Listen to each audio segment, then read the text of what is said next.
Hello বন্ধুরা, তোমরা সবাই কেমন আছো? আশা করি যে যেখানে আছো সুস্থ আছো এবং ভালো আছো। তো সবার সুস্থতা কামনা করে আজকের এই ভিডিওটি স্টার্ট করছি। তো তোমরা ভিডিওটি স্কিপ না করে ফুল ভিডিওটি দেখার অনুরোধ রইল।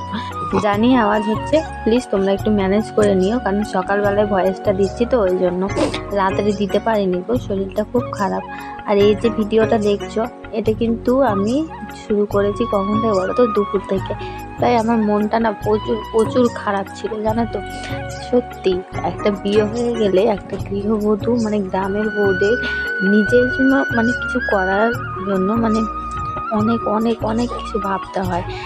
মানে নিজের স্বপ্ন কখনোই পূরণ হয় না গো, জানো তো। তেমনই আমারও আর কিছু কথা। তো চলো, যাই হোক, এদিকে একটা হাঁড়ি ছিল, তো ভাত বসাতে হবে, সেই জন্য হাঁড়িটাকে ধুয়ে নিলাম। ধুয়ে ভাতটা বসিয়ে দিয়ে ঘরে চলে এসেছি, জানো তো। ওইদিকে ভাতটাও হবে আর এদিকে আমার কাজটাও হবে, সেই জন্য। তো চলো, তোমরা ভিডিওটা দেখতে থাকো। তো আমি যেহেতু ওখানে ছিলাম, আমার বাবার বাড়িতে ভিডিওটা দেখেছো, এখানে আমি ছিলাম না। তো সেই জন্য আমি এসে কিন্তু ওখানে চাদর আমি চেঞ্জ করে নিয়েছি, কারণ আমি চাদর সবসময় আমার অলরেডি সবসময় আমি চাদর চেঞ্জ করি, জানো তো। 1-2 দিন পর পরই কিন্তু আমি চাদর চেঞ্জ করি। তো যাই হোক, এটা কালকে পেতেছিলাম, সেই জন্য আজ এটাকে চেঞ্জ করলাম না। আর অনেক কিছু সকালে কেচেছি, ওগুলো তোমাদের সঙ্গে দেখাতে পারিনি। কেন বলো তো? নিজেরই মন মেজাজ কিচ্ছুই ভালো না, তো কী করে দেখাবো বলো? কেন বলো তো?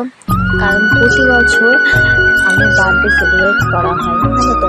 তো এই বছর না আমার সেদিন বার্থডে, তো আমি আমার বরকে বলেছিলাম যে করবো, কিন্তু আমাদের পরিস্থিতিটা এমনই হয়েছে যে এবার করার কোনো নেই, জানো তো।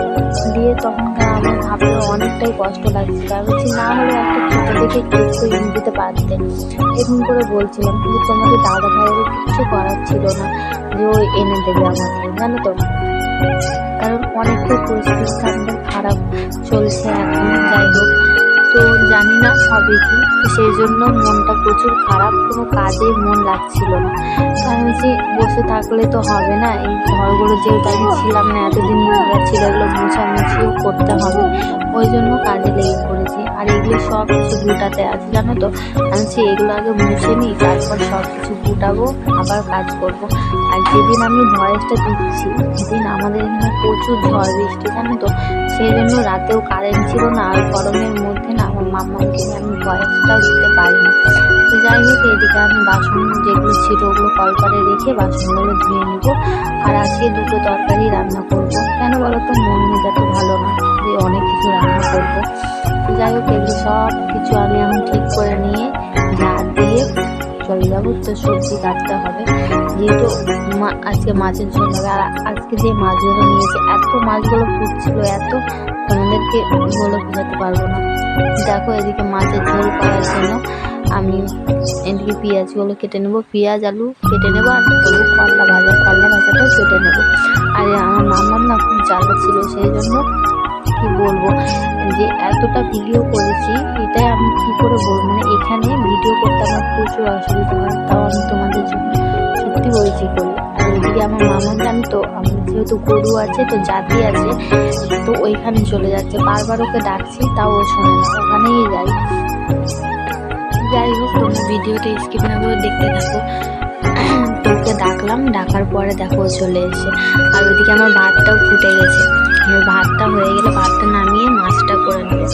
আর আমি কখনো এই মাছগুলো না আগে ভাজিনি, আর আমি এই মাছ খাইও না। কালকে এনেছে করেছে, তো একটাও আমি খাই না। মাছের কেমন খেয়েছে, মানে 3-4টির বেশি আমি মাছ দিতেই পারছি না। এদিকে আমি শুনছো না, দেখো বুঝছো। তারপরে এদিকে ঝোল হয়েও গেল মাছের। এখন মশলাটাকে কষে নেব। মশলাটা কষে নেওয়ার পর ওইদিকে আমি কিন্তু ভাজা করে নিয়েছি, সেটা তোমাদের সঙ্গে এদিকে ঝোলটা হয়ে গেল। তারপর অনেকক্ষণ থামছিলাম, জানি তো, অনেক। তারপর দেখি কি তোমাদের দাদা ভাই সত্যি কেকটা নিয়ে এসছে, একটা ছোট না হলেও নিয়ে এসছে। কারণ তোমাদেরকে তো বললাম আমাদের পরিস্থিতিটা অনেকটাই খারাপ। তো আমরা দুজন বলতে 3-4টা বাচ্চা ছিল, ওদেরকে নিয়েই সেলিব্রেটটা করে নিয়েছি।